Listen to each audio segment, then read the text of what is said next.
Then with us. Good morning, everyone. Nice to have you with us on this holiday. I'm Charles Gibson. And I'm Ann Martin, filling in for Joan from Los Angeles. And also in this half hour, though we hear a lot about big divorce settlements, the truth is that women usually wind up on the short end of the split. In a few moments, we will hear from the author of a new book for women on how to play divorce hardball. Thank you very much, Hattie. And we will be back with a look at women's rights and divorce as we continue. Also in this half hour, though we hear a lot about big divorce settlements, the truth is that women usually wind up on the short end of the split. In a few moments, we will hear from the author of a new book for women on how to play divorce hardball. 38 minutes past the hour. It is time to talk about divorce this morning. No-fault divorce laws have been adopted in the past 2 decades, but women still run a good risk of getting less than equal treatment in divorce courts. Lois Brenner is a matrimonial lawyer who has co-authored a book about all of this, and she calls the book, very bluntly, Getting Your Share, A Woman's Guide to Successful Divorce Strategies. And she joins us this morning to talk about the book, and I think the first thing we have to know is, why is it, this is 1989, why are women still getting the short end of the stick in divorce courts? The laws have changed, as we said. We're supposed to be protected. Yes, in theory, women are now equal economic partners in a marriage. But in fact, the way courts are interpreting the laws, women and their children are getting very often less than 1/3 of the family assets. And where they used to get alimony until death or remarriage, now since they're supposed to be getting their fair share of the family assets, judges are giving them rehabilitative maintenance for a few years. And this works a particular hardship on older homemakers who have an earning disability and mothers of young children who can't possibly hope to compete in the job market with people with more experience and skill. Well, how can it be that you're getting 1/3, say, in an equal property state, a state where you're supposed to get half, he's supposed to get half? How does it happen that you end up with less? I think it has a lot to do with the way the judges interpret the law and also the difficulty in finding family assets. In fact, it is astonishing that in a survey we did for the book and from my own experience, women have very little idea of what the family assets are.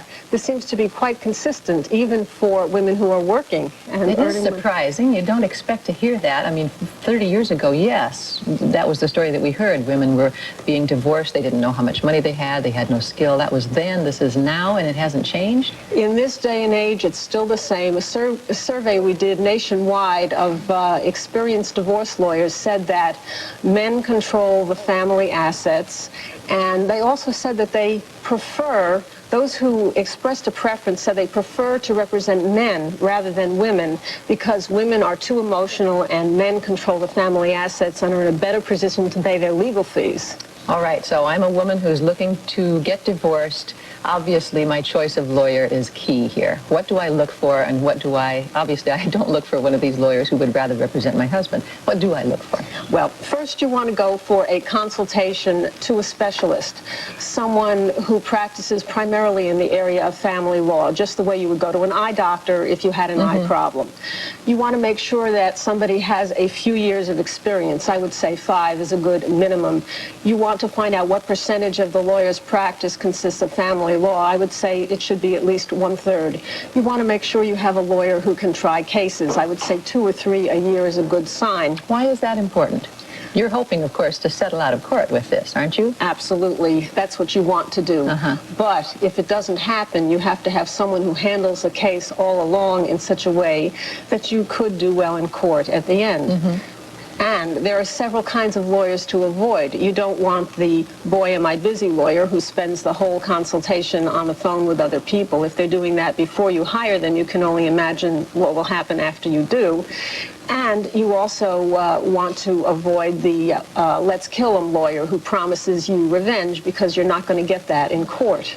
And it's such an emotional process that a lot of people want vindication, but I think it's dangerous to look for a lawyer who says, you know, we'll kill him. How is a woman going to pay for the lawyer if she doesn't have a job at the time, and as you say, the husband in the family controls the money? How does she make a deal with the lawyer? how does she get the money to give him a fee? Very often women are put in a position of having to borrow money from family and friends. And sometimes you can ask the court to have your husband pay, but it's not at all certain how much you'll get if you do that. So that is a serious problem.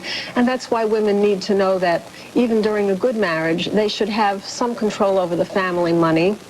They should know where it is. And that's good advice even in a happy marriage, because a husband could become disabled or die at a young age. And if your husband is being controlling when a marriage is good, I think you have to worry about what could happen if the marriage didn't work out.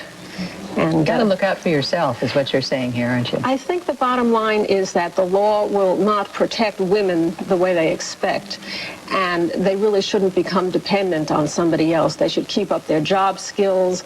They should get an education. You really can't depend on the law to take care of you. All right. Lois Brenner, thank you very much.